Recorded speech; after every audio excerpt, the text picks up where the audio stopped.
Hello friends, आज हम करेंगे आपके साथ थ्योरी ऑफ डिमांड का एक टॉपिक जिसको हम कहते हैं चेंज इन क्वांटिटी डिमांडेड। ठीक है, इसको हम चेंज इन क्वांटिटी डिमांडेड को चेंज इन क्यूडी भी लिख सकते हैं, या फिर इसका दूसरा नाम है movement along the demand curve. अब ये movement along the demand curve या चेंज इन क्वांटिटी डिमांडेड क्या होता है, इसको सिंपल वर्ड्स में एक्सप्लेन करने की कोशिश करेंगे। तो चलिए शुरू करते हैं। सबसे पहले movement along the demand curve या फिर चेंज इन क्वांटिटी डिमांडेड ये होता है, मतलब डिमांड में चेंज आता है, मगर डिमांड में चेंज आने का सिर्फ एक ही रीज़न है, चेंज इन प्राइस ओनली।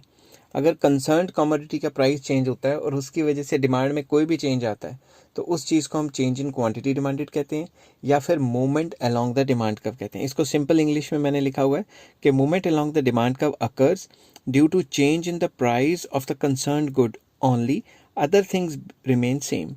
मतलब बाकी सारी चीज़ें चेंज नहीं होनी चाहिए, सिर्फ उस कंसर्न्ड गुड का प्राइस ही चेंज होना चाहिए। It is also called change in quantity demanded, इसको चेंज इन क्वांटिटी डिमांडेड भी कहते हैं। और इसके अंदर दो टॉपिक्स हम डिस्कस करेंगे, extension of demand and contraction of demand.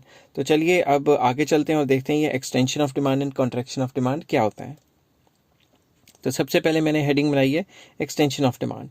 तो अगर किसी को सिंपल वर्ड्स में समझाना हो तो एक्सटेंशन ऑफ डिमांड का मतलब होता है जब भी प्राइस गिरे और उसकी वजह से डिमांड बढ़ जाए, अदर थिंग्स रिमेन सेम, बाकी कोई चीज़ चेंज ना हो, बाकी किसी भी चीज़ के चेंज होने से डिमांड नहीं बढ़ रही, सिर्फ प्राइस के गिरने से बढ़ रही है, तो उसे कहते हैं extension of demand. Simple English में इसको कैसे लिखेंगे, it is a situation in which demand rises due to fall in price only, other factors या अदर थिंग्स रिमेन सेम। ये अदर थिंग्स कौन सी हैं? मैंने एक पिछली वीडियोस में आपको बताया फैक्टर इफेक्टिंग डिमांड। तो ये जो फैक्टर्स इफेक्टिंग डिमांड है, ये सारे के सारे फैक्टर्स डिमांड को असर डालते हैं, मगर सारे फैक्टर कांस्टेंट रहें, सिर्फ प्राइस के चेंज होने से अगर डिमांड में चेंज आए, वही चीज़ हम movement along the demand curve या फिर ये चेंज इन क्वांटिटी डिमांडेड में डिस्कस करने वाले हैं। तो चलिए, मैंने यहाँ T+D लिखा है, ये एक शॉर्ट फॉर्म है। जब मैं बच्चों को पढ़ा रहा होता हूँ, T+D का मतलब है वो पूरी की पूरी लाइन जिसमें हम लिखते हैं it can be explain with the help of table and diagram, मगर ये पेपर में आपने शॉर्ट फॉर्म नहीं लिखनी। तो सपोज आपने टेबल बना लिया, प्राइस है 5, डिमांड है 1, जैसी प्राइस गिरी डिमांड बढ़ गई, तो ये तो एक्सटेंशन ऑफ डिमांड है। अब इस टेबल को आपको 4 to 5 लाइन में एक्सप्लेन करना है, अपनी मनगढ़ंत कहानियाँ नहीं बनानी, सिर्फ आपने टेबल को एक्सप्लेन करना है। कैसे, वो मैं बताता हूँ। अब अगर आपको नहीं समझ आए तो मेरी वीडियो पॉज करके आप साथ के साथ एक्सप्लेनेशन लिख सकते हैं। The given table shows that when the price is ₹5, the quantity demanded is for 1 unit. Full stop. With the fall in price up to ₹1, the quantity demanded rises up to 5 units या 5 जो भी units लिखोगे 5. It shows that with the fall in price, quantity demanded rises. Hence, it is a situation of extension of demand. फिर आप लिख सकते हो कि it can be explained with the help of diagram. तो अब डायग्राम कैसे बनेगा, वापस जाता हूँ इसी पेज पे। डायग्राम ध्यान से देखना, आप डायग्राम जो मैं बना रहा हूँ, ये मैंने बनाया एक्स एक्सेस, ये मैंने बनाया वाई एक्सेस, ये बनाया पॉइंट ऑफ ओरिजिन। प्राइस हमेशा इस एक्सेस पे देने और क्वांटिटी डिमांडेड हमेशा इस एक्सेस पे देनी है। तो सपोज प्राइस है 1 2 3 4 5, यहाँ तक आ जाएंगे। क्वांटिटी डिमांडेड है 1 2 3 4 5, यहाँ तक आ जाएगी। लेट मैं बराबर बराबर नहीं ले पाऊंगा क्योंकि यहाँ स्केल का कोई इंतज़ाम नहीं है। तो सबसे पहली सिचुएशन हमारी कौन सी है? पहली सिचुएशन है हमारी जब प्राइस था 5 और डिमांड कितनी थी? पहली सिचुएशन है हमारी ये वाली, प्राइस था 5 और डिमांड थी 1। तो प्राइस है यहाँ 5 और डिमांड है यहाँ 1, तो ये वाला पॉइंट हो गया। और दूसरी सिचुएशन प्राइस 1 है और डिमांड कितनी है 5, तो प्राइस 1 हो गई गिर के, डिमांड होगी 5। तो ये दोनों पॉइंट निकल गए ना। इन दोनों पॉइंटों से एक कर्व बनानी है आपने ऐसे, तो इस कर्व को हम कहेंगे डिमांड कर्व। ठीक है, तो इस केस में सबसे पहला जो पॉइंट था वो ये था ना, 5 and 1। तो सबसे पहला पॉइंट ये वाला था, उसके बाद वाला पॉइंट ये वाला है। तो पॉइंट नीचे खिसक गया है ना, तो इसको एरो नीचे मारेंगे और यहाँ लिखेंगे डाउनवर्ड मूवमेंट।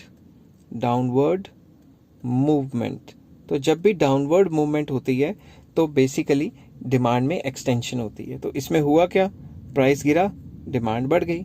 अब अगर इस डायग्राम को एक्सप्लेन करना है तो वो भी बहुत आसान है, मैं आपको समझा रहा हूँ, आप उसको पॉज करके साथ के साथ लिख सकते हैं। सबसे पहले in the given figure quantity demanded is shown on X axis while prices are shown on Y axis. तो सबसे पहले लिखेंगे एक्स एक्सिस और वाई एक्सिस में क्या लिखा है। उसके बाद डिमांड कर्व का नाम D D is the demand curve. फिर इट शोज दैट, फिर से वही कहानी जो टेबल में थी, it shows that when the price is ₹5, quantity demanded is for 1 unit, full stop. With the fall in price up to rupee 1, the quantity demanded rises up to 5 units.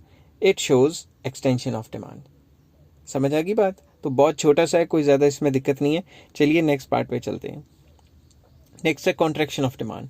तो contraction of demand extension of demand का एकदम उल्टा है कि price बढ़ेगा तो ही demand गिरेगी और कोई वजह नहीं होनी चाहिए. तो it is a situation in which demand falls due to rise in price, only other factors remain same.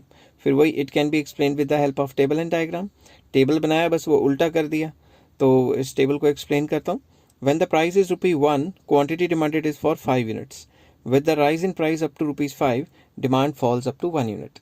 It is a situation of contraction of demand. फिर आप लिखोगे it can be explained with the help of diagram. Diagram बनाया, x axis, y axis, point of origin. यहाँ लिखा price, यहाँ लिखा quantity demanded. Quantity demanded भी वही 1 2 3 4 5 तक है. Prices भी let 1 2 3 4 5 यहाँ कहीं आ जाएगा. ठीक है, डायग्राम एक्यूरेट नहीं बन रहा मगर मैं कोशिश कर रहा हूँ कि आपको सारा कुछ समझ आ जाए. तो सबसे पहली सिचुएशन क्या थी? Price 1 demand 5. प्राइस 1 और डिमांड 5, ये पॉइंट आ गया. तो पहला पॉइंट तो ये वाला है, ये याद रखना. फिर है प्राइस 5 डिमांड 1, तो ये वाला पॉइंट आ गया. तो इन दोनों पॉइंटों में से अगर हम डिमांड कर्व निकालते हैं, इन दोनों पॉइंट्स में से डिमांड कर्व निकालते हैं तो ये डी डिमांड कर्व होगी. मगर फर्स्ट पॉइंट नीचे वाला था और सेकंड पॉइंट ऊपर वाला था, इसलिए हम एरो ऊपर लगाते हैं और यहाँ लिखते हैं अपवर्ड मूवमेंट. Upward movement. अब अपवर्ड मूवमेंट में आप ध्यान से देखो, जैसे जैसे आप ऊपर जा रहे हो, जैसे जैसे ऊपर जा रहे हो वैसे वैसे क्या हो रहा है? जैसे जैसे ऊपर जा रहे हो वैसे वैसे नीचे से डिमांड कम होती जा रही है और यहाँ से प्राइस बढ़ती जा रही है. भाई उसी को तो कॉन्ट्रैक्शन ऑफ डिमांड कहते हैं कि जो प्राइस है वो जो है वो बढ़नी चाहिए और जो डिमांड है वो कम होनी चाहिए. आई होप ये सारी चीज़ें आपको समझ आ रही होंगी. तो ये एक ऐसी सिचुएशन है जिसमें प्राइस बढ़ती है और डिमांड गिरती है. ठीक है, तो इसको मैं थोड़ा साफ सुथरा कर देता हूँ. तो अगर इसको एक्सप्लेन करना है तो बहुत आसान है. The given figure shows that the quantity demanded is shown on X axis while prices are shown on Y axis. X axis पे क्वांटिटी डिमांडेड है, वाई एक्सिस पे प्राइस है. फिर आप लिखोगे D D is the demand curve. D D को हम demand curve कहते हैं. इट शोज दैट, फिर से वही कहानी जो टेबल में है, when the price is rupee 1 the demand is for 5 units. जब भी प्राइस 1 रुपये था, डिमांड कितना थी? 5. With the rise in price up to rupees 5, demand falls up to 1 unit. तो जैसे ही प्राइस 5 हुआ, डिमांड गिर के 1 हो गई. तो डीडी जो डीडी कर्व ये लिख सकते हो upward movement in the demand curve. ये मूवमेंट मैंने पूरा नहीं लिखा, मैं पूरा लिख देता हूँ क्योंकि यहाँ जगह नहीं थी. चलो कोशिश करता हूँ कि पूरा आ जाए. फिर आप लिखोगे upward movement in the demand curve shows, upward movement in the demand curve shows contraction of demand. तो आई होप ये सारी चीज़ें आपको समझ आ गई होंगी.